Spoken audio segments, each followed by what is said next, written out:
Number 5. You've been gone 8 months. You're not going to do an intro? Or? No. Number 5. So number 5 I put as War of the Planet of the Apes. The reason why is because it was an amazing end to a great trilogy, as we had from Rise of the Planet of the Apes to Dawn of the Planet of the Apes to War of the Planet of the Apes. And I probably got that order mixed up, but you get my meaning. The action sequences in this movie were phenomenal, as well as the character building that we had from Caesar from the first movie to this last movie. We really see his inner conflict to his resolution in the end, and we also see how apes are also conflicted on whether they agree with his methodology or disagree. There are some apes that side with the humans versus some apes that side with Caesar. And I think the way they ended this movie was perfect as well, and I'm probably not going to do a full review on this movie because, like I said, I'm just giving you my top 5 movies for 2017. So on to the next movie. Number 4 is Logan. Number 4 is also an end to an amazing series of movies. Logan is his own standalone Wolverine movie, and it is the first rated R film in the X-Men franchise, and I think it was perfect to do it that way because everyone has always been waiting to see Wolverine slash people up and actually see the blood and gore, and I've been super stoked to see it, and after I saw it, they couldn't have done it any better. From the character building that Logan had from the beginning to the end, and also, spoiler alert, he has a daughter. It also plays on your heartstrings a lot throughout the movie as well. And bringing Xavier back from X-Men Last Stand into this movie was also a great directing choice, casting choice. And I just think the movie was well paced. I don't think it was too long whatsoever. I think the runtime was definitely justified. And overall, I just really love this movie. So on to number 3. Number 3 is Dunkirk. And the reason why Dunkirk made number 3 is because this movie, in my personal opinion, was one of the best movies to release this year. This one was kind of hard for me to place because I also loved the other 2 movies that are before this movie. And of course, I love it more than the other 2 movies that I've already mentioned. But the reason why I loved it so much is because it was a new take on a war movie that I hadn't seen before. Christopher Nolan is one of the best directors of our generation. He does things that no other director has the balls of doing. He does cinematography on a whole different level. Not only did he shoot and direct this movie, but he also wrote this movie. This movie was beautifully made. Like I said, with every war movie, they usually choose a main character to focus on, and it really tries to play on your heartstrings, and you really want to root for that character. The way Christopher Nolan wrote this movie was he really wanted to immerse you into the situation and not really focus on one character or 2 characters. He really took you in different scenes throughout this movie, made you not only care for the characters, but care for the city, for the country, for the situation, which was World War II. I really love this movie. On to the next one. So, number 2, and I might get a lot of flack for this, but I really don't care. Number 2 is Get Out. Now, I don't really need to touch on a lot of other things that probably other people have touched on, considering this is probably one of the most talked about movies of 2017. But we all know why this made the list. It is easily one of the best movies released this year. But Jordan Peele really did his thing in this movie. Not only did he shoot this movie so beautifully, but he wrote this movie so beautifully as well. I've seen this movie 3 times. The Easter eggs that you find each time you watch this movie, brilliant. And it really increases its rewatchability, as we all know. His casting choices were also beautiful. From Chris to Rod to Rose's parents, the brother, the grandparents. Everyone did their job well. The writing is the most praiseable, if that's a word. Praiseworthy.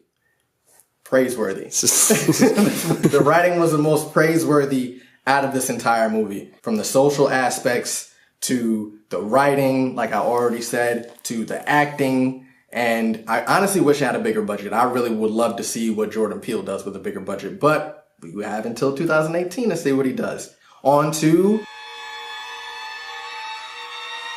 Actually, before I get on to number 1, I just want to have some honorable mentions that didn't make this list, but definitely deserve to be mentioned. And of course, reasons why I like these movies, and also reasons why I dislike these movies. Reasons why they did not make this list. Now, these aren't in any specific order. I just want to get that out there. But first, I want to mention It. It was a phenomenal horror flick, had phenomenal child actors. Everything from this movie, from top to bottom, was beautifully created. The reason why I personally didn't like this movie, because this is my list, was because I didn't have enough scares in it. I don't love jump scares, but scare me a little bit. This is a horror flick. I expect to be scared. I was not scared. There was maybe a few things in there that were scary, but as a movie, in its whole entirety, wasn't scary. I just didn't get that feel from this historical horror flick that everyone keeps on telling me is great. Probably not historical, but important horror flick that everyone kept on begging me to see. Number 2, I'm putting Wonder Woman there. Reason why Wonder Woman did not make this list is because the first 2 acts were amazing. The 3rd act was Boo Boo Pachu. I don't know what they were doing in the production studios or editing studios when they made the 3rd act, but it was a CGI mess. You need to end the movie as well as you started the movie. If I had to rank what's the most important parts of a movie, it's the end, the beginning, the middle. Because people are always going to remember how they felt after they left the movie. If you don't catch their attention in the first 10, 15, 20 minutes of the movie, they're already checked out. But if you don't start well and end well, then you mess up your entire movie. Number 3 was Bright. I really like Bright. I think my only gripe with Bright was they didn't explain the magic aspect of the movie well enough. But I still think it was great performances from the Orc, from Will Smith, of course, from the fairy girl, or not fairy girl. Whatever. I'm going to call her Fairy Girl. From the Fairy Girl to everyone involved in the movie, they put on very, very, very good performances as far as acting goes. And David Ayer finally had a bounce back after Suicide Squad, which we all know was absolute garbage. So my number 1 is Detroit. Now, Detroit kind of flew under the radar, and I'm not specifically sure why. I understand it didn't really have that big of a budget. I believe the budget was $34 million. It only grossed around $21.5 million in the box office, which is kind of upsetting because this movie was phenomenal. From the writing, to the directing, to the acting, to the runtime, everything from this movie from top to bottom impressed me. The director of this movie, her name is Kathryn Bigelow.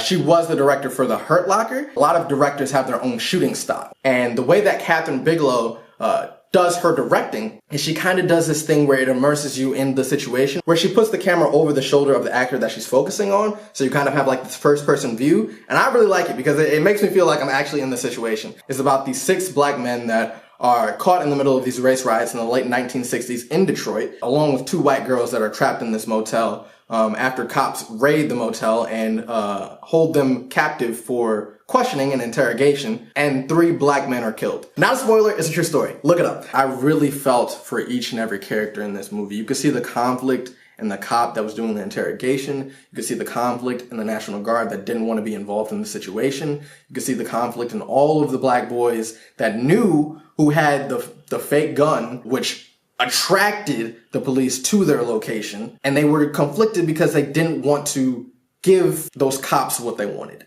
Of course, this movie played on my heartstrings, just a little bit, but honestly, I can't find a single flaw in this movie. I urge all of you to go back and watch it if you haven't, and if you have, please let me know what you think about it as well. And that is my top 5 movies of 2017. I just want to thank you guys again for watching. I would apologize for being gone, but life happens, okay? I'm here now. So do all those things, like, comment, subscribe, share with your friends, family, associates. Once again, thank you for watching David Upgraded. Signing out.